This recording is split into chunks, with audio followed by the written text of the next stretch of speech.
नमस्कार दोस्तों, मेरा नाम है विजय कुमार। आप देख रहे हैं कॉमिक्स पिटारा चैनल को। तो चलिए दोस्तों, राज कॉमिक्स में सुपर कमांडो ध्रुव की इस शानदार कॉमिक्स को शुरू करते हैं, जिसका नाम है हत्यारा कौन। तो आप देख सकते हैं इसका कवर पृष्ठ जो कि कुछ इस तरह का है। तो चलिए इसकी शानदार स्टोरी को हम शुरू करते हैं।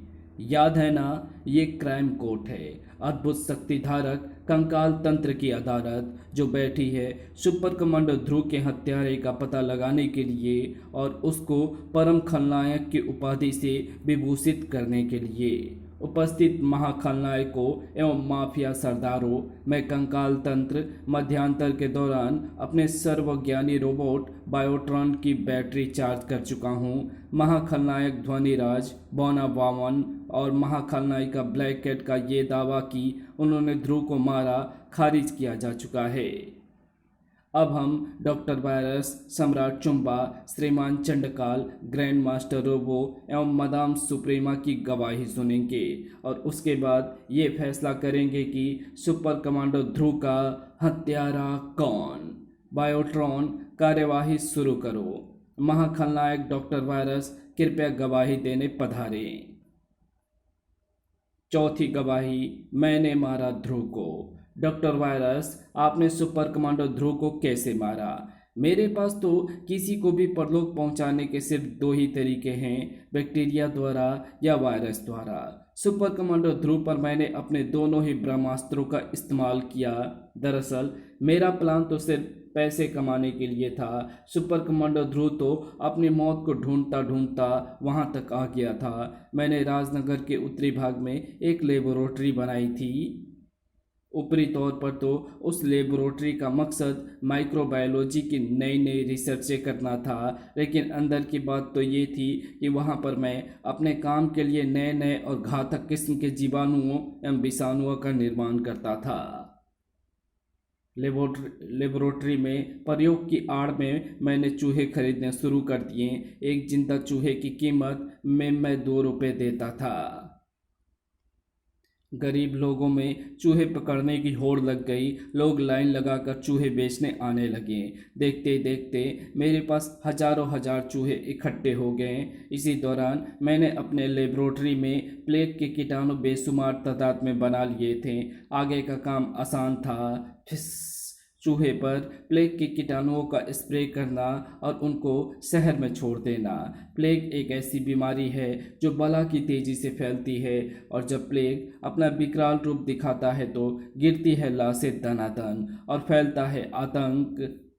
मौत के डर से लोग अपनी सारी बेशकीमती चीज़ें छोड़कर उस इलाके से ही भाग निकलते हैं और पूरा इलाका ऐसे खाली हो जाता है मानो मरघट का या कब्रिस्तान का दूसरा रूप हो। सोचो बायोट्रॉन, इस समय कई करोड़ का माल लूटना कितना आसान होता है। घर का ताला तोड़ो और माल निकालो। पकड़ने वाला भी कोई नहीं होता, क्योंकि पुलिस वाले भी डर के मारे प्लेग ग्रस्त एरिया में नहीं आते और मेरे आदमियों को रोग लगने का कोई डर नहीं था, क्योंकि मैंने उनको एंटी प्लेग की दवाई दे रखी थी। वे दवाई खाकर ही लूटने जाया करते थे। काम जल्दी जल्दी करना था, क्योंकि मुझे मालूम था कि जल्दी सरकार इस प्लेग से निपटने का कोई ना कोई रास्ता निकाल ही लेगी। मुझे ये भी खबर मिल चुकी थी कि राजनगर के माइक्रोबायोलॉजिस्ट का एक दल किसी भी वक्त प्लेग ग्रस्त उत्तरी राजनगर में आ सकता है। मुझे उससे पहले ही एक दूसरी घातक बीमारी का वायरस बना लेना था, ताकि बीमारियों का ये दौर कभी ख़त्म ना हो। मेरे पास कई किस्म के घातक जीवाणु तैयार हो गए थे और अब मेरा प्लान का दूसरा भाग शुरू हो रहा था। ये लो और इसको पूर्वी राजनगर के मेन वाटर सप्लाई टैंक में मिला दो। Okay boss. अब बीमारी पूर्वी राजनगर में फैलेगी, वो इलाका भी खाली हो जाएगा और फिर हम पूर्वी राजनगर को लूटेंगे। तुम्हारा यह मकसद कभी पूरा नहीं होगा वायरस। घूमते ही हल्का सा घबरा गया था मैं तो। कौन हो तुम? मेरा नाम कैसे जानते हो? यहाँ तक कैसे आके? जब आप आखिरी सवाल से देना शुरू करता हूँ। यहाँ आने का कारण सीधा सा है। इस पूरे इलाके में सिर्फ इसी बिल्डिंग की लाइट जल रही है और तुम्हारा नाम मैं जानता हूँ, क्योंकि मेरी और तुम्हारी बहुत पुरानी जान पहचान है। और पहले सवाल का जवाब है कि मैं डॉक्टर वर्गीस हूँ उर्फ वर्फ मानो। मैं तो यहाँ पर माइक्रोबायोलॉजिस्ट की एक टीम लेकर आया था, पर यहाँ तो रोग फैलने का कारण तुरंत ही पता चल गया। घबराहट में मैं चिल्ला उठा, ओह खत्म कर दो इसको। मेरे आदमी खत्म करने का एक ही तरीका जानते थे, गोली चलाना। पर गोलियां उस बर्फ के जिस्म पर क्या असर डालती। तब तक मैं एक फ्लेम थ्रोअर उठा चुका था। आग की एक लपट लपक पड़ी बर्फ मानो की तरफ। अभी मैं तेरे बर्फीले बदन को उबलते पानी में बदलकर नाली में बहा दूंगा। आग अगर बर्फ को पानी में बदल सकती है वायरस, तो पानी भी आग को बुझा सकती है। अब तू अपनी सांसें बचाने की सोच। आह, तोड़ डालो इसके बर्फ के बदन को, फिर देखूं कि ये कैसे बचता है। मेरे आदमी चारों तरफ से बर्फ मानो पर टूट पड़े और बर्फ के टुकड़े टूट टूट कर हवा में उड़ने लगे। वर्गीस के पूरे शरीर में दरारें पड़ रही थी। 4-5 बारों के अंदर ही वर्गीस का पूरा बदन टुकड़े टुकड़े हो जाना था, लेकिन वे 4-5 बार चलने का मौका नहीं मिला। ना जाने कहां से वहां पर वो शैतान का अवतार आदम का था, जिसका नाम था सुपर कमांडो ध्रुव। तौड़। हाँ मैं। अब तुम पूछोगे कि मैं यहाँ पर कैसे आ गया। मैं तो दवाइयों से भरा एक ट्रक लेकर उत्तरी राजनगर में आया था, क्योंकि कोई भी ड्राइवर यहाँ आने को तैयार ही नहीं था। धड़ाक। लेकिन रास्ते में मेरी मुलाकात तुम्हारे कुछ आदमियों से हो गई। वे लोग गहनों, पैसों और बेशकीमती चीज़ों से भरा ट्रक लेकर कहीं जा रहे थे। बस मैं उनसे जरा जान पहचान करने रुक गया, और जान पहचान करने के बाद उन्होंने मुझे तुम्हारा नाम और पता बता दिया। बस फिर मैं यहाँ तक आ गया, और अब यहाँ आ गया हूँ तो तुम्हारी मिजाज फुर्सत करता ही जाऊँ। अब इनको जरा बड़े जेल खाने की सैर करा दी जाए। क्या ख्याल है डॉक्टर वर्गीस? अति उत्तम ख्याल है ध्रुव। दोनों मुझे असहाय समझकर मेरी ओर बढ़ रहे थे, लेकिन मैं उतना असहाय नहीं था। ये घातक वायरस तुझको मुझ तक पहुंचने से पहले ही जमीन पर गिरा देंगे। तुम्हारे वायरस मेरे बर्फ की दीवार को पार नहीं कर सकते। वायरस, कोई भी जीवाणु इतनी ठंड में मर जाता है। ये वायरस वे नहीं है वर्गीस। ठंड का इन पर कोई असर नहीं होता है। ये सच कह रहा है ध्रुव। ये वायरस तो बर्फ की दीवार के पार आ रहे हैं। लेकिन तभी एक और आश्चर्य हुआ। इन दुष्ट विषाणुओं पर शीत का प्रभाव नहीं पड़ता, लेकिन मेरी अग्नि इनको झुलसा कर ही छोड़ेगी। वो आग उगलती भट्टी जो भी था, ध्रुव उसको जानता था। सामरी, तुम यहाँ पर कैसे? एक मुश्किल सुलझाने ध्रुव। दरअसल एक चील, एक आधा खाया हुआ चूहा हमारी घाटी में गिरा गई, और उनके संपर्क में आते ही हमारे 2 नागरिक बीमार पड़ गए। उनको हमने ठीक करने की जी तोड़ कोशिश की, मगर वे अभी भी जिंदगी और मौत के बीच में झूल रहे थे। उनके तुरंत बाद ही कुछ और नागरिक भी बीमार पड़ गए।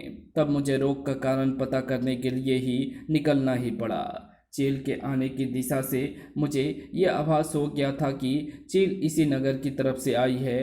बस मैं इस रोग की दवाई की खोज में यहाँ तक आ गया।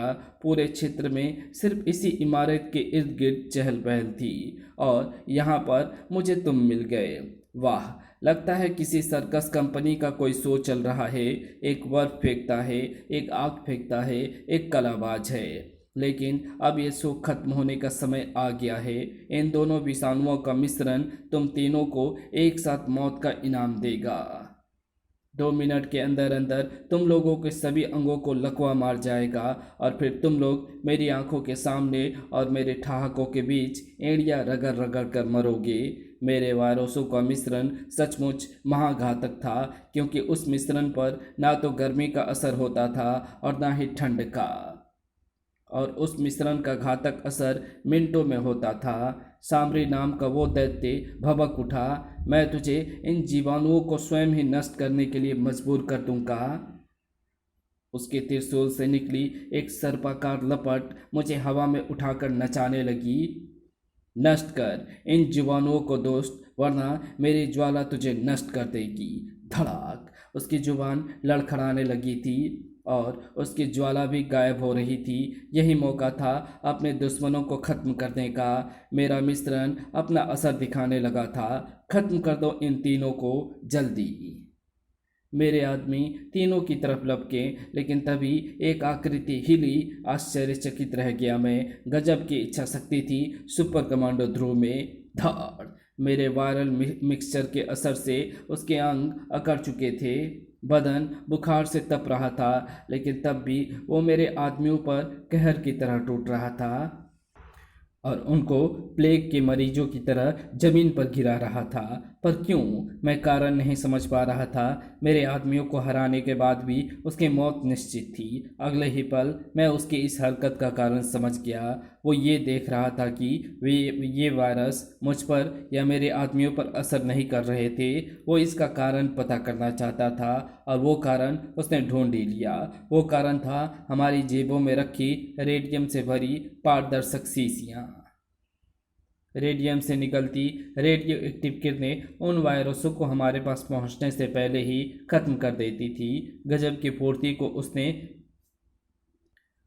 की फुर्ती से उसने सभी की जेबों से शीशियाँ निकालकर जमीन पर पटक दिया और उनसे निकलती रेडियो एक्टिव किरणें उन तीनों के शरीर में समाये वायरसों को तेजी से नष्ट करने लगी। मेरा मुंह खुला का खुला रह गया। मुझे आभास भी नहीं था कि कोई इंसान मेरे वायरल मिक्सचर के हमले से बच सकता है, लेकिन मैंने भी अपना सबसे भयंकर अस्त्र बचा कर रखा था, मेरा इंफ्रा अल्ट्रा एनलार्जर। बटन दबाते ही इंफ्रा अल्ट्रा किरणों ने पूरे कमरे को भर दिया और फिर पूरे कमरे में भर गए मेरे बचे हुए वायरस। वे वायरस जो हवा में मौजूद मेरी एनलार्जर किरणों का स्पर्श पाते ही आकार बदलने लगे। इतने बड़े आकार के वायरसों पर रेडियम के रेडियो एक्टिव किरणें बेअसर थी और सामरी की ज्वाला एवं बर्फमानों की शीत किरणें भी। मेरा वायरल मिक्सचर अजेय था।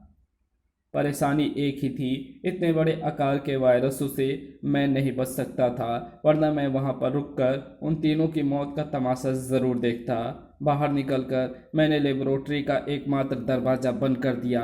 अब लैब से कोई बाहर नहीं निकल सकता था। बाहर निकलते ही मुझको नज़दीक आते पुलिस के सायरन सुनाई दिए। वूं वूं वूं।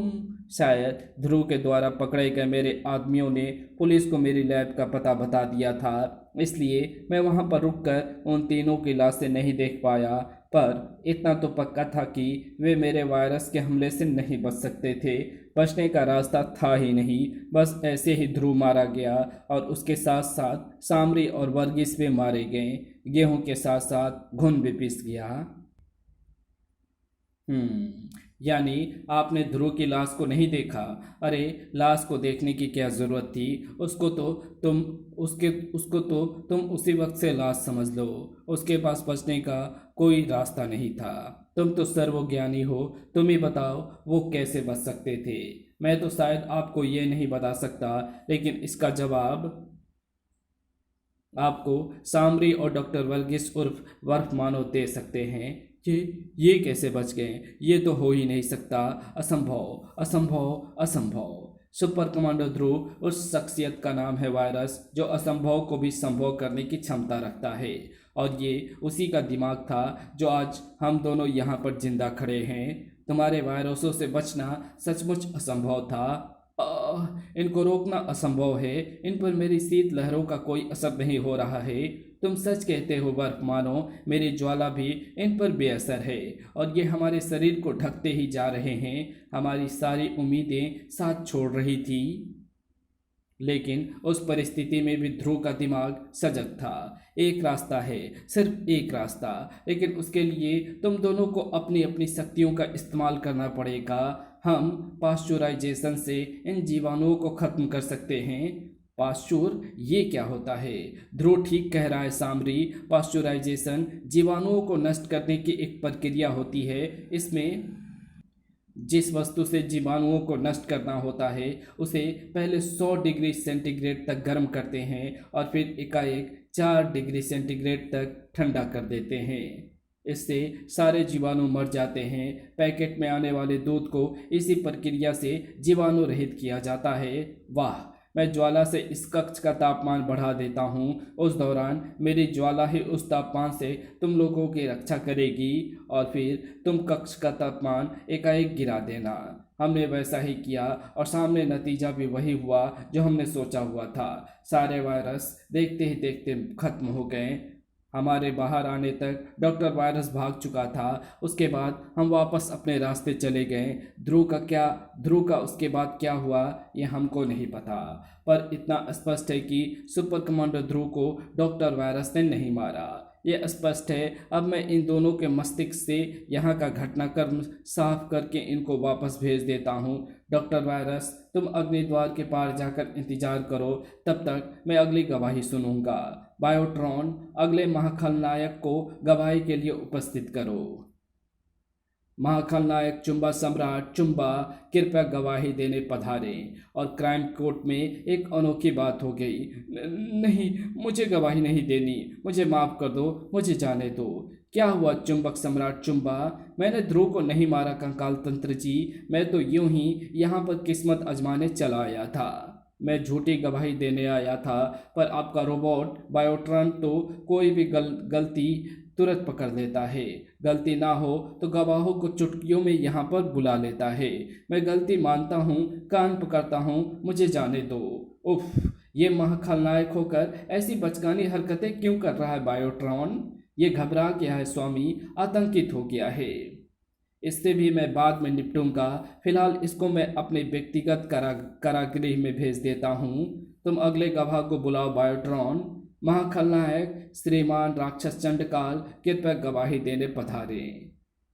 5वीं गवाही, मैंने मारा ध्रुव को। श्रीमान चंडकाल, आपने सुपर कमांडो ध्रुव को कैसे मारा? ये सवाल अगर तुम मुझसे पहले ही पूछ लेते तो बाकी लोगों से पूछने की परेशानी से बच जाते, क्योंकि मेरी गवाही के बाद किसी की गवाही सुनने की जरूरत नहीं पड़ती। जो हो गया उसे तो बदला नहीं जा सकता श्रीमान चंडकाल। अब आप हमारी गलती सुधार कीजिए। मैं यानी मेरा शरीर स्वर्ण नगरी में कैद था, लेकिन मुझे कैद में रख पाना असंभव था। मैं आखिरकार वहां से भाग निकला। वैसे मैंने अपनी सैकड़ों साल की ज़िंदगी में सिर्फ 2 बार शिकस्त खाई है और एक बार और शिकस्त खाते खाते बचा था। तीनों बार ये सिर्फ एक ही शख्स के कारण हुआ था, सुपर कमांडो ध्रुव के कारण। कहीं पर कुछ कमी ज़रूर थी, वरना राक्षस जाति के आखिरी वंशज को मात देना खेल नहीं था। राक्षसों के राज्य को पूरी दुनिया पर फैलाने का मेरा सपना अब तक अधूरा था। अब एक ही रास्ता शेष था, राक्षस गुरु धन्ना राक्षस की शरण में जाने का। हे धन्ना राक्ष, अगर इसी पल आपके दर्शन नहीं हुए तो पृथ्वी पर मौजूद आखिरी राक्षस चंडकाल का शीश आपके चरणों में लौटता नजर आएगा। मैं अपनी प्रतिज्ञा पर अटल था। इस तरह मात खा खा कर जीने का कोई मतलब नहीं था। मेरी गर्दन पर फरसा धंसने लगा, लहू की धार नीचे टपकने लगी, लेकिन राक्षस गुरु धन्ना रक्ष को मेरी मौत मंजूर नहीं थी। बोलो चंडकाल, तुमको हमारी आवश्यकता क्यों आ पड़ी? राक्षस गुरु धन्ना रक्ष की जय हो। मैं राक्षस गुरु को अपनी समस्या बताता चला गया। तुम्हारी बार बार हार का कारण सिर्फ एक है पुत्र चंडकाल। ध्रुव के अंतर में मौजूद सत्य और न्याय। जब तक ये शक्तियाँ उसके साथ हैं, तुम्हारी दुष्ट शक्तियाँ उस पर विजय नहीं पा सकती, और बगैर उसको रास्ते से हटाए तुम पृथ्वी पर राक्षस राज कभी कायम नहीं कर सकते। ब्रह्मांड के दूसरे कई ग्रहों पर राक्षस राज सिर्फ इसलिए कायम है क्योंकि वहां पर सत्य और न्याय नहीं है। मुझे ध्रुव पर विजय पाने का रास्ता बताइए गुरुदेव। ध्रुव पर विजय पाने के लिए तुमको अपने अंदर कुछ सत्य और न्याय की शक्तियों को सोखना होगा। सत्य और न्याय, वो भी मेरे अंदर? सोचकर भी उल्टी आती है गुरुदेव। कोई और रास्ता नहीं है? नहीं वत्स, ये काम तुमको करना ही होगा, तभी तुम ध्रुव के बराबर हो पाओगे। ये सत्य और न्याय की शक्तियाँ मैं सोखूंगा कैसे? इस पृथ्वी पर इस पृथ्वी पर कुछ ऐसे सत्यनिष्ठ प्राणी हैं जिनके अंदर अद्भुत शक्तियां हैं। तुम उन अद्भुत शक्तियों को खींचोगे और उन शक्तियों के साथ साथ सत्य और न्याय शक्तियां भी खिंच जाएंगी। वे अद्भुत शक्ति वाले प्राणी कौन है गुरुदेव? कई हैं। एक तंत्र विशेषज्ञ कन्या है लोरी, और वानर राज हनुमान के वंशज यतियों का गुरु सक्तालु। ऐसे कुछ और भी हैं। मैं तुमको वो सिद्धि देता हूँ जिससे तुम इनकी शक्तियों को सोख सकोगे। विजयी भव पुत्र। अब मुझे वो रास्ता मिल गया था जो मुझे कामयाबी की मंजिल पर पहुंचा सकता था। सत्य और न्याय की शक्तियाँ अपने अंदर सोखने के ख्याल से ही घिन आ रही थी मुझे, लेकिन इसके अलावा और कोई रास्ता नहीं था। मैंने शक्तियाँ सोखनी शुरू कर दी। ओ, ये क्या हो रहा है? मुझे एकदम से कमजोरी क्यों महसूस हो रही है? उफ, मैं ध्रुव की मौत का कारण बनूंगी? नहीं, कभी नहीं, कभी नहीं। वो लड़की बड़बड़ाती हुई लड़खड़ाती हुई नीचे जा गिरी। ओह, कोई मेरी मानसिक शक्तियाँ खींच रहा है और मुझे मानसिक संकेत मिल रहे हैं कि इन शक्तियों का उपयोग ध्रुव को खत्म करने के लिए किया जाएगा। उफ, मैं ध्रुव की मौत का कारण बनूंगी? नहीं नहीं, कभी नहीं, कभी नहीं।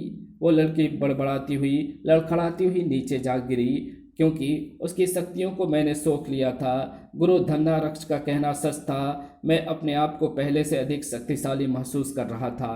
अब बारी थी यतियों के गुरु सक्तालु की। तुम शीघ्र ही यतिराज बनने वाले हो कुमार जिंगालू। उसके लिए तुमको अभी से कुछ नियम का पालन करना आवश्यक है। पहला नियम। ओह, ये क्या हो रहा है? मेरी शक्तियाँ खींच रही है, पर ये कैसे संभव है? गुरुदेव, जिंगालो, कोई दोस्त मेरी शक्तियाँ खींच रहा है, उसको रोको। पिजालू, भंगीरा, गुरुदेव को संभालो। मैं उस रहस्यमय चक्रवात का पीछा करता हूँ। और उस वक्त मेरे अंदर जो शक्तियाँ दौड़ रही थी उसके सामने जिंगालों की शक्तियाँ तिनका भी नहीं थी। लेकिन अभी मुझे और भी कई लोगों की शक्तियाँ सोखनी थी। और उसके बाद वो बंदर मेरे पास आ रहा था, लेकिन मेरी और उसकी मुठभेड़ एक बार हो चुकी थी। मैं उसकी शक्तियाँ जानता था। मुझे निपटना था ध्रुव से, और इस बार वो मुझसे जीत नहीं सकता था, क्योंकि अब मेरे पास दुनिया को तबाह कर सकने वाली शक्तियाँ थी। बोलो नताशा, क्या लोगी? लिखिए, एक मलाई कोफ्ता और एक ओ माय गॉड ध्रुव देखो। अरे, ये आदमी तो एकाएक राक्षस बन गया। मैंने एक किरण को इससे आकर टकराते देखा था। बच्चों, ध्रुव बचने का सवाल ही कहाँ था। मैंने उस आदमी को राक्षस बनाने के साथ साथ उसमें अमानवीय शक्ति भी भर दी थी। धाड़। उफ, मेरे वारों का इस पर कोई असर नहीं हो रहा है। ध्रुव ठीक कह रहा था। एक राक्षस पर एक मानव के वारों का क्या असर होना था? वो ध्रुव को उसी पर खत्म कर डालता। अगर वो लड़की नताशा उसकी मदद को ना आ गई होती। वो लड़की भी जरूर एक अनुभवी योद्धा रही होगी, क्योंकि एक सधे हुए वार से टेबल नाइफ राक्षस के दिल में जा धंसा। लेकिन अरे, दिल में चाकू खाकर भी ये जिंदा है। ध्रुव, ये प्राणी खतरनाक है। इसको रोकने का नहीं, खत्म करने का रास्ता सोचो। ये एक आदमी है नताशा। अगर किसी ने इसको चमत्कारी तरीका से दैत्य के रूप में बदल दिया है तो इसमें क्या कसूर? इसका क्या कसूर है? ध्रुव का तर्क अपनी जगह पर सही था और नताशा का तर्क अपनी जगह पर था। कई बार बेकसूर ही मरना पड़ता है ध्रुव। इस रूप में वो किसी की हत्या भी कर सकता है और उस हत्या के जिम्मेदार हम होंगे। ओह, बताओ मैं क्या करूं? मैं इसकी जान नहीं ले सकता। तुम सिर्फ इसको किचन की तरफ धकेलने की कोशिश करो, बाकी मैं संभाल लूंगी। ध्रुव मेरी किरण द्वारा बनाए गए दैत्यों से उलझ गया।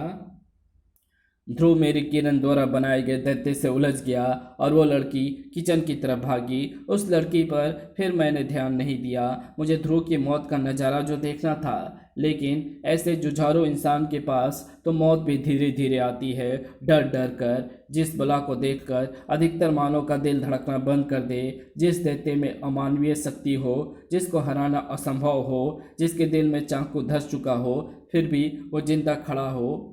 ऐसी बला के साथ उलझा हुआ था वो जवान ध्रुव। पल भर के लिए मेरे दिल में ये ख्याल आया कि काश ऐसा योद्धा राक्षस जाति में पैदा हुआ होता तो राक्षस बगैर किसी प्रयास के पूरी पृथ्वी पर कब्जा कर लेते। पल भर के लिए मैं अपने जानी दुश्मन की तारीफ कर उठा, लेकिन फिर जैसे मैं नींद से जागा, ध्रुव दैत्य को किचन की तरफ ले आया था। ध्रुव, इसको किचन के अंदर धकेलो, जल्दी जल्दी करो। ध्रुव थक चुका था, लेकिन फिर भी उसके बाहर में इतनी ताकत थी कि वो उस दैत्य को उछालकर किचन के अंदर फेंक दे। उसी पल नताशा ने माचिस की एक तिल्ली को जलाया, उससे पूरी माचिस में आग लग गई और उसको किचन के अंदर फेंक दिया। रोशनी के झमाके से मेरी आंखें तक चुदिया गई। मैं पल भर में समझ गया कि क्या हुआ होगा।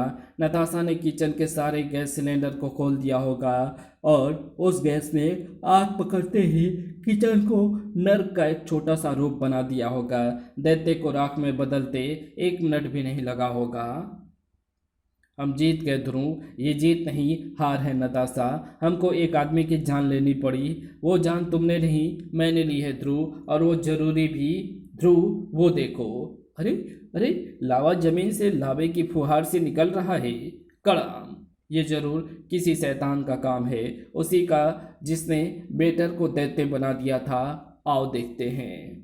बाकी लोग लावे के उस फुहार से दूर भाग रहे थे, लेकिन वे दोनों उस लावे की तरफ लपक रहे थे। ध्रुव देखो, लावे के बीच में कोई खड़ा हुआ है। चंडकाल। हाँ, चंडकाल, यानी तेरा काल। सुपर कमांडो ध्रुव, अब मैं समझा ये सब शैतानी लीला तुम्हारी थी। ये तो शुरुआत थी बच्चे, अब तो चंडकाल की नई शक्तियों को एक से बढ़कर एक नमूना देखता जा। कमाल की इच्छा शक्ति थी ध्रुव में। मुझे तो मेरे मायावी कवच ने लावे की गर्मी से बचाया हुआ था। वो लावे का भीषण गर्मी को कैसे बर्दाश्त कर पा रहा था, ये मेरी समझ के बाहर की बात थी। वो किसी भी पल मेरी तरफ लपक सकता था, और अपने भीषण शक्तियों के बावजूद भी मैं कोई खतरा मोल नहीं लेना चाहता था। उसके चारों तरफ लावे के फव्वारे उबलने लगे, पर उसमें गजब की फुर्ती थी। एक भी शोला उसे छू नहीं पाया। मुझे अपनी चाल को बदलना पड़ा। मेरे एक इशारे पर आग के शोले भीष्म रूप धरकर नाच उठे। ध्रुव की यह लीला समाप्त होने का वक्त आ गया था, लेकिन तभी खुद मेरा बदन हवा में उड़ता हुआ लावे के उबलते सोते में जा गिरा। वो लड़की नताशा ध्रुव की जान खतरे में देखकर अपनी जान को भी दांव पर लगाकर चली आई थी। पल भर के लिए मेरा दिमाग भी चकरा गया, और दिमाग के चकराते ही मेरे मायावी कवच की परत भी पतली होने लगी। अगर मैंने तुरंत ही संभल कर उसे कवच की पूर्ति अगर मैंने तुरंत ही संभल कर अपने कवच की परत को मोटा ना कर दिया होता, तो मेरा शरीर भी उस लावे का हिस्सा बनकर रह जाता। पल भर के लिए वे दोनों खुश हो गए होंगे। ध्रुव, तुम ठीक तो हो ना? हाँ हाँ, सिर्फ बदन में थोड़ी सी जलन महसूस हो रही है। तुम्हारा दुश्मन चंडकाल खत्म हो गया है ध्रुव। उसको खत्म होते ही लावे का झरना भी खत्म हो रहा है। ओह, नताशा उस कमजोर हालत में भी ध्रुव की छठी इंद्रिय एकदम सही काम कर रही थी। मुझे मारने का अरमान अपने दिल में लिए लिए अब तुम दोनों एक साथ ही मरोगे। लावे के उस भीष्म शैतान से बच पाना असंभव था, लेकिन वो उन दोनों तक पहुंचने से पहले ही हवा में घूम गया था और एक अद्भुत तांत्रिक यंत्र में समा गया, जिसको पकड़े हुए थी। लोरी, तुम यहाँ पर कैसे? बाद में बताऊंगी। वो तो खैर हुई कि राजनगर की फ्लाइट मुझे तुरंत ही मिल गई। मुझे आभास हो रहा था कि मेरी मानसिक शक्तियाँ इसी दुष्ट ने चुराई है, पर मानसिक शक्तियाँ ना होने के बावजूद भी मैं इस दुष्ट के मंत्रों को काटने वाले तांत्रिक यंत्र बना सकती हूँ, जैसे कि ये प्रिज्म पिरामिड। इसके अंदर रखा मांत्रिक रुद्राक्ष तेरे हर वार को निष्फल कर देगा। वो लड़की लोरी ठीक कह रही थी। उस मांत्रिक रुद्राक्ष में सचमुच मेरे वारों को काट सकने की क्षमता थी, पर मैं ऐसी स्थिति के लिए तैयार था। तो मेरा वार रोक सकती है लड़की, तो अब मैं वार नहीं करूँगा। वार करेगा मेरा गुलाम। मेरी महान शक्तियाँ अपनी चरम सीमा पर जो पहुँची है। पृथ्वी, आकाश, जल, वायु, अग्नि, मेरे हुक्म मानो। पांचों तत्वों आपस में मिलो। महाप्रेत की रचना करो। पलक झपकते ही पांचों तत्व आपस में मिल गए और 5 तत्वों से बनी एक भयावह आकृति खड़ी हो गई। अब मैं इसमें अपनी दुष्टता के साथ साथ सत्य और अन्याय का भी अंश डालता हूँ। मैं फूंकता हूँ इसमें प्राण। इसके अंदर भी वही शक्तियाँ हैं जो तुम लोगों के अंदर है, सत्य और न्याय की। इस पर अपना वार चला सकती है तो चला लड़की, नहीं तो ये तुम पर वार करेगा। ओफ ध्रुव, इस पर तो मेरा तंत्र ज्ञान बेकार है। इसको अगर कोई रोक सकता है तो सिर्फ तुम। लेकिन कैसे लोरी? मेरे वार तो इसको पता ही नहीं चल रहे हैं। वार पता कैसे चलते? महाप्रेत का पूरा शरीर वज्र से भी ज़्यादा कठोर था और उसमें अमानवीय शक्ति थी। ये तो उन तीनों की फुर्ती थी कि वे उस वार से बच गए, वरना कार उन तीनों को अपने नीचे पेश डालती। धम। भागो ध्रुव, तुम भाग क्यों नहीं रहे हो? ना जाने क्यों मौत को अपनी तरफ बढ़ते देखकर भी ध्रुव भाग नहीं रहा था। वो उसका इंतजार कर रहा था। महाप्रेत कार के मलबे तक आ चुका था। तब मुझे समझ में आया कि ध्रुव भाग क्यों नहीं रहा है। उसकी एक ठोकर से लावे का दहकता शोला कार से बाहर निकलकर पेट्रोल में जा गिरी और एक जबरदस्त धमाका हुआ। भड़ाम! आसपास की इमारतों के शीशे तक चटक गए। लेकिन ओह, इसके बदन पर तो खरोच तक नहीं आई। ध्रुव, अब क्या होगा? महाप्रेत के हाथ उन तीनों की तरफ बढ़े। वो उनको मुट्ठी में दबाकर पीस ही डालता अगर एक और अड़चन रास्ते में ना आ गई होती तो। जिंगालू, ये सब क्या हो रहा है? पहले लोरी और फिर तुम लोग यहाँ तक कैसे आ गए? ओह, तो तू यहाँ तक आ ही पहुँचा। बंदर, मेरा चक्रवात तुझे भटका नहीं पाया? तो वो चक्रवात तेरा भेजा हुआ था दुष्ट, यानी तूने ही मेरी गुरु सक्तालु की शक्तियाँ चुराई है। धड़! तेरे चक्रवात ने मुझे भटका दिया था, इसलिए मैं यहाँ पर ध्रुव से सलाह लेने आया था। लेकिन यहाँ पर मेरी सारी मुश्किलें एक साथ आसान हो गई। ला मेरे गुरु की शक्तियाँ वापस कर। बंदर का वार भीष्म था और मेरी शक्तियाँ महाप्रेत का निर्माण करने में छिन हो गई थी। वे चारों मिलकर मुझे मार ही डालते अगर महाप्रेत फिर उठना खड़ा हुआ होता। तो भीमकाय पहाड़ आपस में टकरा रहे थे। धम! इस बार महाप्रेत असावधान नहीं था और जिंगालों ने उस पर वार करके और आपको उसका दुश्मन साबित कर दिया है। हर बार के साथ चिंगारियां हवा में उड़ रही थी, लेकिन महाप्रेत में न चोट का एहसास था न दर्द था। लेकिन ये दोनों असहाय जिंगालों में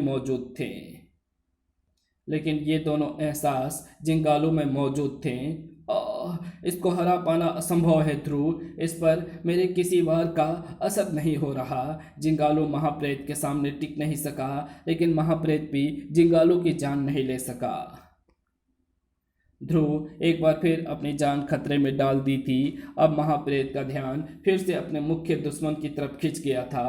भागो ध्रुव, जिससे जिंगालू नहीं जीत पाया उससे हम क्या जीतेंगे? भागना समस्या का हल नहीं है नताशा। हर मजबूत चीज में एक न एक कमजोर दरार होती है, इसमें भी होगी। अचानक ध्रुव की आंखें चमक उठी। समझ गया, इसके माथे पर चमकता गोला यही इसका कमजोर स्थान है। जा, मैंने इसके माथे पर पत्थर फेंका था तो इसने उसको हाथ उठाकर बचाया था, जबकि बाकी वारों का इसने ध्यान तक नहीं दिया था। मुझे उस गोले तक पहुंचकर उस पर वार करना होगा। यही एकमात्र रास्ता है। मैं समझ गई ध्रुव, यह 5 तत्वों से मिलकर बना पड़ा प्राणी है और वो प्रकाश पुंज उन 5 तत्वों का संधि केंद्र है। उन पर सीधा वार करने से 5 तत्वों के बीच का बंधन टूटकर बिखर जाएगा और ये प्राणी समाप्त हो जाएंगे। जैसा कि मैं पहले ही स्वीकार कर चुका हूँ, वो लड़की लोरी महान तंत्र ज्ञाता थी। उसने बिल्कुल सही निष्कर्ष निकाला था, लेकिन उस प्रकाशपुंज पर वार करने का नतीजा वो नहीं जानती थी। और ना ही ध्रुव। इतनी चपलता, इतनी फुर्ती और इतना अदम्य साहस मैंने अपनी सैकड़ों जिंदगी में कभी नहीं देखा। ध्रुव का शरीर कभी लहराता, कभी उछलता और कभी झूलता हुआ महाप्रेत की मस्तक की तरफ बढ़ रहा था। महाप्रेत की उसको रोक पाने की हर कोशिश नाकाम हो रही थी। ध्रुव उसकी पकड़ में नहीं आ रहा था। अब ध्रुव का निशाना उसकी जेब के ऊपर उसकी पहुंच की अब ध्रुव का निशाना उसके पहुंच के अंदर आ चुका था। पल भर के लिए ध्रुव ठिठक गया। शायद वो उस प्रकाश पुंज पर वार करने का परिणाम सोच रहा था, लेकिन फिर उसका बदन हवा में लहराया। जूते का प्रकाश पुंज पर एक तेज प्रहार हुआ। धाड़ और एक बहुत तेज बेआवाज चमक उठी और पल भर के लिए रात भर में सूर्य निकल आया होगा। लोरी का सोचना सही था। संधि केंद्र पर प्रहार करने से बंधन टूट गया था। महाप्रेत के पांचों तत्व अलग अलग हो गए थे, लेकिन उसके साथ साथ चार और शरीर के भी पांचों तत्व अलग अलग हो गए थे। जिंगालू के, लोरी के और नताशा के और सुपर कमांडो ध्रुव के। सुपर कमांडो ध्रुव मर चुका है, रोंगोटे खड़ी कर देने वाली कहानी थी। अदालत में मौजूद सभी व्यक्ति भय से सिहर उठे थे, सिवाय कंकाल तंत्र और मशीनी रोबोट बायोट्रेन के।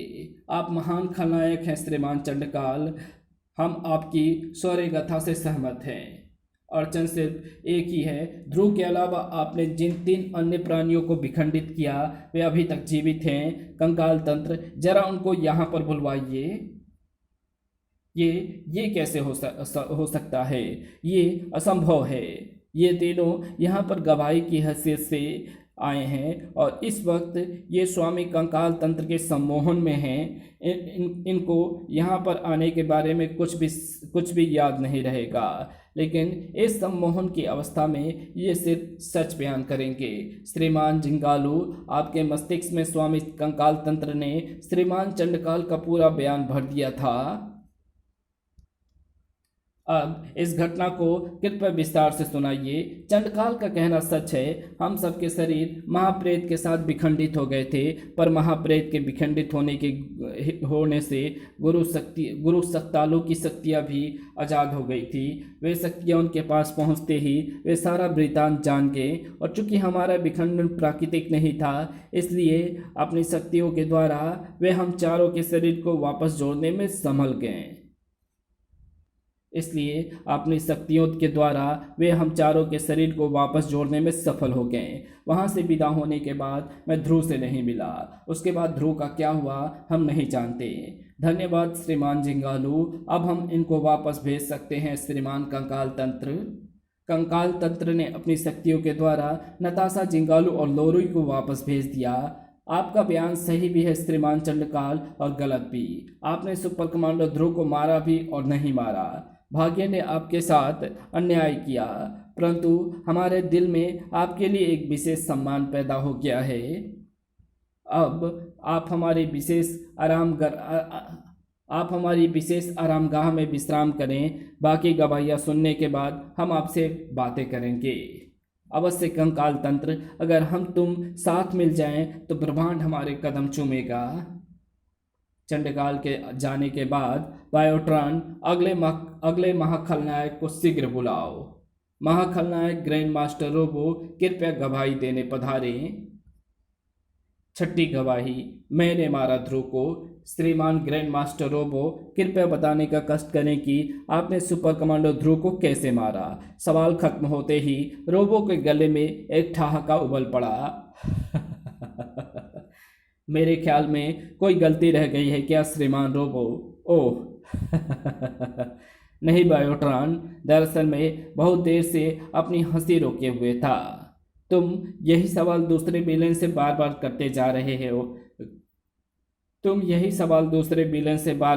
जा रहे थे और बदले में एक से बढ़कर एक गप्पे सुनते जा रहे थे, जबकि सच्चाई सिर्फ यही है कि सुपर कमांडो ध्रुव ग्रैंड मास्टर रोबो के हाथों से मरा है। हम आपकी कथा सुनने को उत्सुक हैं श्रीमान रोबो। मेरी कहानी बड़ी सीधी सादी सी है, क्योंकि वो एक सच्चाई है, कोई लच्छेदार गप नहीं है। सुपर कमांडो ध्रुव का सबसे पुराना दुश्मन है मैं। ग्रैंड मास्टर रोबो, दुनिया का नंबर 1 आतंकवादी। मेरे ध्रुव से 3 बार मुठभेड़ हुई है और इन मुठभेड़ ने मुझे बर्बादी की कगार पर ला खड़ा कर दिया है। मेरे कई आदमी पकड़े गए और कुछ ध्रुव के डर से मेरा संगठन छोड़ गए। संगठन को दोबारा बनाने के लिए मुझे पैसों की ज़रूरत थी, इसलिए मैं व्यापारी बन गया, अवैध हथियारों का व्यापारी। मेरे हथियार किराए पर चलते हैं। अफगानिस्तान के गुर्रिल्ला सैनिक संगठनों को मैंने हथियार सप्लाई किए। उनका काम खत्म होने पर वही हथियार पंजाब चले गए, वहाँ से कश्मीर और फिर ना जाने कहाँ कहाँ। श्रीलंका के गुर्रिल्ला को भी मैंने कई हथियार किराए पर दिए हैं। इसमें डबल फायदा था। एक तो मेरे हथियार मेरे पास वापस आ जाते थे और साथ ही आ जाती थी उनके किराए की एक मोटी रकम। मेरे पास पैसों का एक बहुत बड़ा भंडार जमा है। श्रीमान रोबो, हम आपके व्यापार का हिसाब किताब जानने के इच्छुक नहीं हैं। हम ये जानना चाहते हैं कि आपने श्रीमान ध्रुव को कैसे मारा। मैं भी यहाँ पर बकवास करते नहीं आया। मेरा ये सब बताने का एक कारण है और वो कारण ये समझाना कि ध्रुव की तरफ से खतरा होने के बावजूद भी मैंने राजनगर को ही अपना मुख्य अड्डा क्यों बनाया।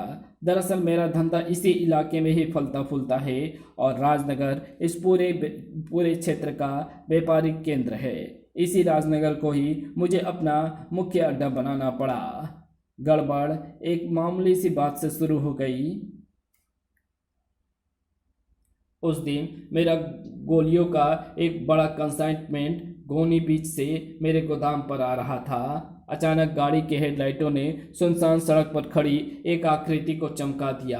कहने को तो थी वो एक आकृति ही, लेकिन मेरे ड्राइवर के लिए वो भूत से भी ज़्यादा खतरनाक थी। सुपर कमांडो ध्रुव को किसी तरह पता चल गया था कि इस गाड़ी में अवैध माल भरा है।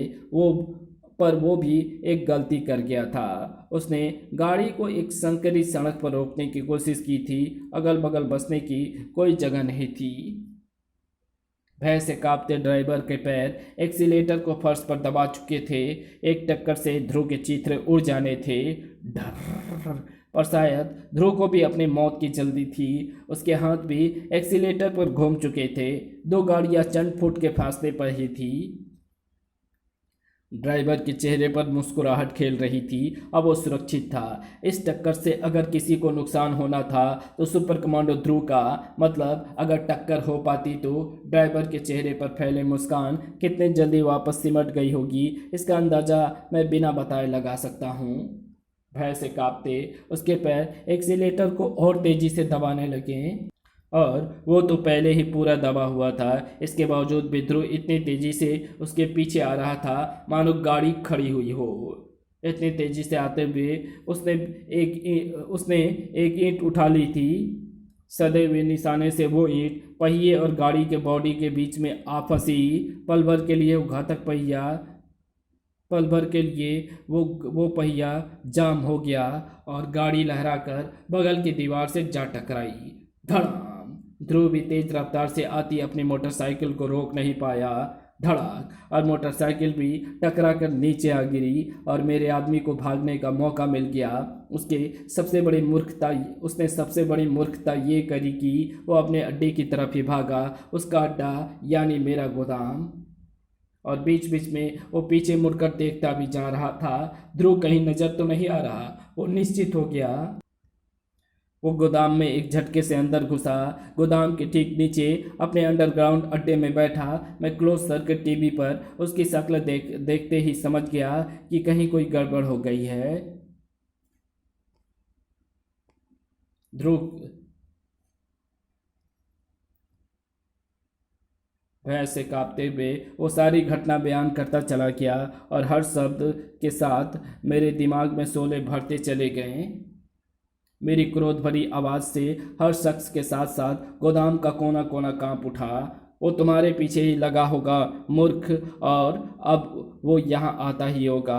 अगर वो जिंदा वापस गया तो समझो तुम सब मर गए। मेरी आवाज़ की गूंज भी खत्म होते ही एक और आवाज़ वातावरण में उभरी। मेरी आवाज़ की गूंज खत्म होते ही एक और आवाज़ वातावरण में उभरी। दरवाज़ा खुलने की चरमराहट की आवाज़। गोदाम की बत्तियां तुरंत बुझा दी गई और फिर उसके बाद नजर आई एक प्रभावशाली आकृति। सुपर कमांडो ध्रुव मेरी माथ तक आ चुका था। मेरे आदमी अपना अलग अलग जगहों पर छिपे बैठे, घात लगाए ध्रुव पर हमला करने को तैयार। ठक, उस ठक की आवाज़ के साथ ही गोदाम में कहर टूट पड़ा। शायद चाकू आने की दिशा ने मुझे ध्रुव को पहले ही इस आदमी का पता बता दिया था। मेरे आदमी अपनी मूर्खता में ध्रुव पर हमला करते करते जा रहे थे और हर बार ध्रुव को अपने दुश्मन के छिपने की जगह का पता बता देता था।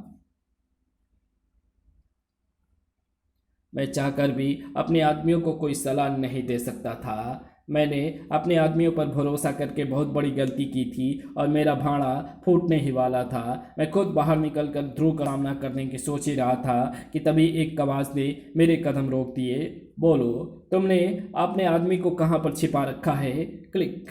कौन सा आदमी? अरे बादशाह हो, आप तो सुपर कमांडर ध्रुव हो। बड़ी गलती हो गई जी, ऐसे अंधेरे में आपको पहचान नहीं पाए। वो आदमी किधर गया? कौन सा आदमी जी? अरे गोविंद, उधर देख, वो कौन है? ये तो कोई चोर लगता है जी, हमारे गोदाम का आदमी नहीं है। ओह, यानी ये मुझसे बचने के लिए यहाँ पर आकर छिप गया था। ओहो जी, पर आप इसके पीछे कैसे लग गए? ये अवैध गोलियों से भरी एक गाड़ी लेकर भाग रहा था। एक गोली ना जाने कैसे गाड़ी से गिर पड़ी। एक कुत्ते ने उसे उठाकर मुझ तक पहुंचाया और उस गाड़ी का हुलिया भी बताया। बस वहीं से मैं इसके पीछे लग गया। ओह, आप जानवरों से बात कर लेते हो?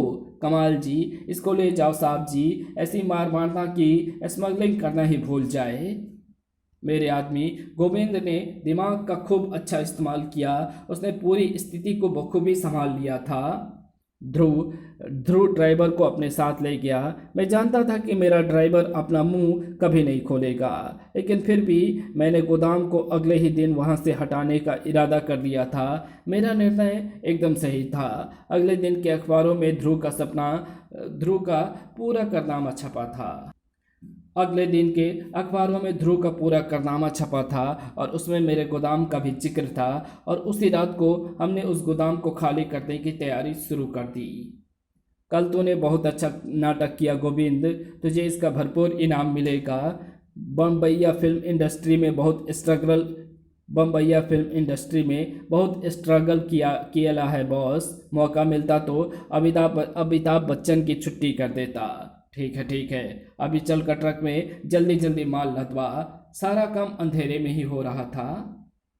गोविंद माल लदवाने के लिए बढ़ने ही वाला था कि तभी एक हल्की सी आहट ने हम सबको खामोश कर दिया। ट्रक के पीछे एक परछाई हिली, कट, और चांद की रोशनी में एक पीली और नीली पोशाक चमक उठी। ध्रुव के पहले ही दिन शक हो गया था, इसलिए वो दोबारा गोदाम की छानबीन करने आया था। मेरे पास भी छिपने का मौका नहीं था। हमारा आमना सामना हो ही गया, पर ना जाने क्यों मुझे देखकर ध्रुव घबरा सा गया। Grand master robo. उसके बाद मैंने उसको एक पल की भी मोहलत नहीं दी थी। मेरा लेसर आई चमक उठी और ध्रुव का सिर अपने धड़ से गायब हो गया। वातावरण जलते मांस की बू से भर गया है, लेकिन उस बू का मुकाबला सारी दुनिया के इत्र मिलकर भी नहीं कर सकते, क्योंकि वो सुपर कमांडो ध्रुव के मरने की खुशबू थी। ध्रुव की लाश मेरे सामने पड़ी हुई थी। मर गया था ध्रुव, मैंने मारा था ध्रुव को। ध्रुव की लाश को वहीं छोड़कर हम वहां से निकल गए। जाने से पहले मैंने गोदाम में अपने रहने के सारे सबूत मिटा दिए था। फिर मैं अगले दिन की धमाकेदार खबर का इंतजार करने लगा, लेकिन कुछ भी नहीं हुआ। कहीं पर कोई खबर नहीं थी, ना अखबार में, ना रेडियो पर, ना ही टीवी पर। सबको पूरी तरह से दबा दिया गया था। ध्रुव की मौत की खबर पुलिस वाले गुप्त रखना चाहते थे, लेकिन फिर भी ये खबर अपराधियों के बीच फैल गई और हर अपराधी ध्रुव को मारने का दावा करने लगा, जबकि सच्चाई मैंने सबके सामने बयान कर दी। सुपर कमांडो ध्रुव को मैंने मारा है, मैंने मारा ध्रुव को। आपकी कथा में कोई गलती नहीं है श्रीमान रोबो, पर आपकी कथा का कोई गवाह भी तो नहीं है। आपकी कथा की सत्यता को परखा कैसे जा सकता है? मैं मूर्ख नहीं हूँ बायोट्रॉन।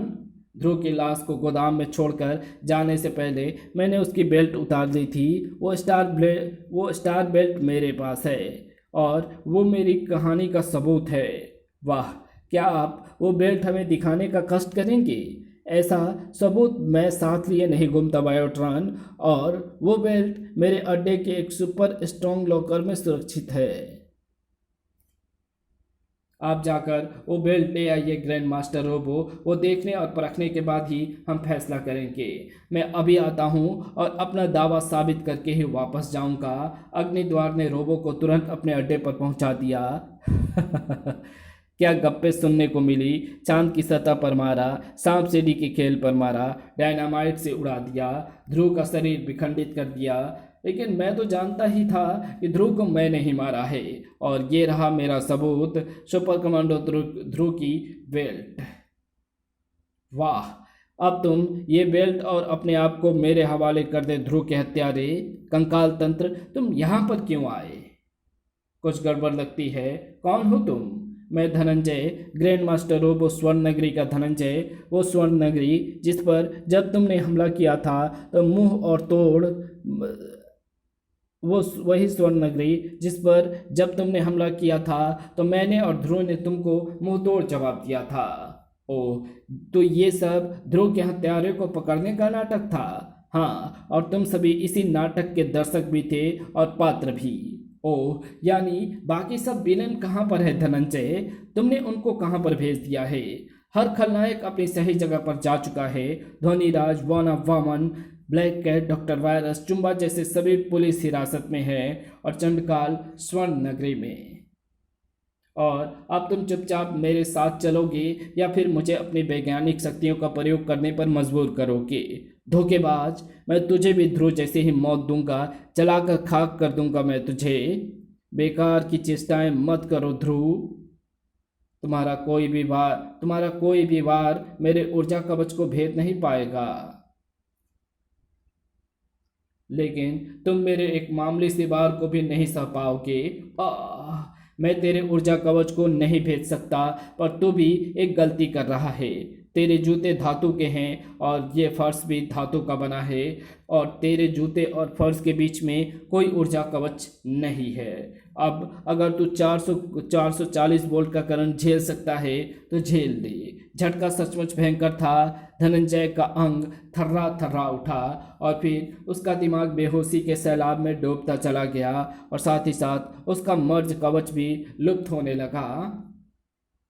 अब मैं तुझे भी ध्रुव के पास भेज दूंगा धनंजय, लेकिन इससे पहले कि रोबो की लेसर किरण धनंजय के शरीर में सुराख कर पाती। ओह बायोट्रॉन, अब तू अपनी स्वामी की रक्षा करेगा। अब मैं तेरे धातु के बने शरीर की परतों को प्याज की तरह छीलूंगा। बायोट्रॉन ने लेसर किरणों से बचने की कोशिश नहीं की, बल्कि उसके मशीनी हाथ खुद ही अपने आप को फाड़ने लगे। पर्दे दर पर्दे उखड़ने लगी और रोबो की इकलौती आंखें फैलती चली गई। सांस नाक में ही रुक कर रह गई, आवाज़ गले में घुट गई। अपनी जिंदगी का सबसे आश्चर्यजनक दृश्य देख रहा था वो। ध्रुव, तुम बायोट्रॉन थे? तुम जिंदा कैसे हो? असंभव, मैंने तो तुमको मार डाला था। तुम बच कैसे गए? सोचो, तुमको ठीक से हत्या करने तक नहीं आती रोबो। इतना बड़ा धोखा, इतना बड़ा, सारे अपराधियों को एक साथ धोखा दिया गया। लालच करोगे तो धोखा खाओगे ही। पूरी दुनिया पर राज्य करने के लिए लालच ने ही तुम लोगों को इस हालत में पहुंचाया है। पहली बात तो शायद कोई गलती रह गई, लेकिन इस बार गलती नहीं होगी ध्रुव। तुम लेसर किरणों से अपने ही अड्डे को तबाह कर लोगे ध्रुव। तुम लेसर किरणों से अपने अड्डे को तबाह कर लोगे रोबो। मुझे तो ये छू भी नहीं पाएगी। तो सच कह रहा है तो बच सकता है, लेकिन ये बेहोश धनंजय नहीं बच सकता। अब अगर तू हिला तो मैं एक लेसर ब्लास्ट से इसकी खोपड़ी उड़ा दूंगा। ध्रुव के पास रुकने के अलावा और कोई चारा नहीं था। रुक गया। दोस्त के पीछे अपनी जान खतरे में डालना तो तेरी पुरानी आदत है। ये 2 हथकड़ियाँ, एक अपने हाथ में डाल और दूसरी अपने पैरों में। ठीक से हाथों को पीछा करके। हाँ वाह, अब मैं तेरा नहीं बल्कि तू मेरा कैदी है, पैरों में भी बांध। अब अपनी मौत से बचकर दिखा लड़के। ध्रुव का शरीर तेजी से जमीन पर गिर गया और लुढ़कता हुआ उसका शरीर कक्ष से बाहर निकल गया। भाग रहा है, भाग कर कहाँ तक जाएगा? अब मुझे भागने की जरूरत नहीं, मैं रोबो को धनंजय से दूर ले आया हूँ। रुक क्यों रहे हो रोबो? वार करो, खत्म कर दो मुझको। झुझलाए रोबो की आंखें चमक उठी। कड़ाक, और ध्रुव के पैर आजाद हो गए और ब्लास्ट ने ध्रुव के हाथों को भी आजाद कर दिया। कड़ाक, रोबो मुझ पर लेजर किरणों से वार कर रहा है। ये किरणें प्रकाश किरणों का ही एक घातक रूप होती है, यानी अब इनको भी प्रकाश किरणों की तरह परिवर्तित किया जा सकता है।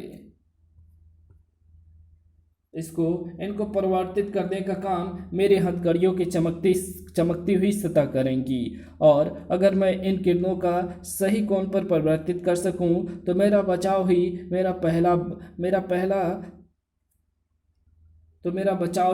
मेरा हमला बन जाएगा।